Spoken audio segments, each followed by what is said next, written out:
কম সময়ে লাভজনক হওয়ায় অন্য ফসল ছেড়ে তরমুজ চাষে ঝুঁকছেন পিরোজপুরের কৃষকরা।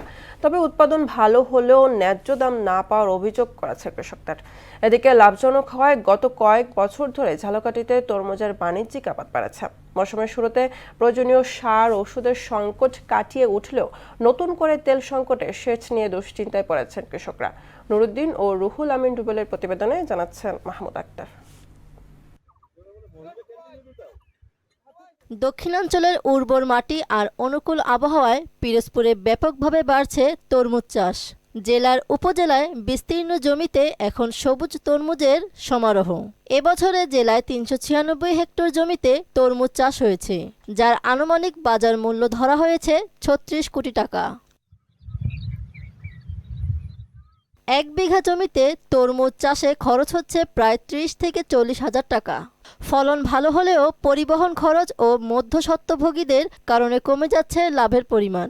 আমাদের এখানে কোনো কেজিও বিক্রি হচ্ছে না, মন হিসাবে বিক্রি হচ্ছে না। এটা আরো আলাদাই সিন্ডিকেট করছে। কৃষি অফিস জানা তাদের কোনো সহানুভূতি পাইনি আমরা। এখন আমাদের তো অনেক লস।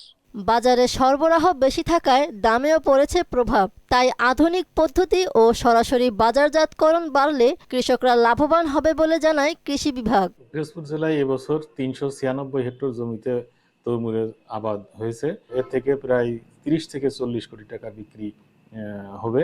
এদিকে গত ৩-৪ বছর ঝালকাঠিতে তরমুজের বাণিজ্যিক আবাদ শুরু হয়েছে। লাভজনক হওয়ায় জেলার রাজাপুর, নলছিটি ও সদরের চরাঞ্চলে বেশিরভাগ কৃষকই এবছর উৎসাহিত হয়ে আবাদ করে তরমুজ। তবে তেল সংকটে সেচ নিয়ে দুশ্চিন্তায় পড়েছেন তারা।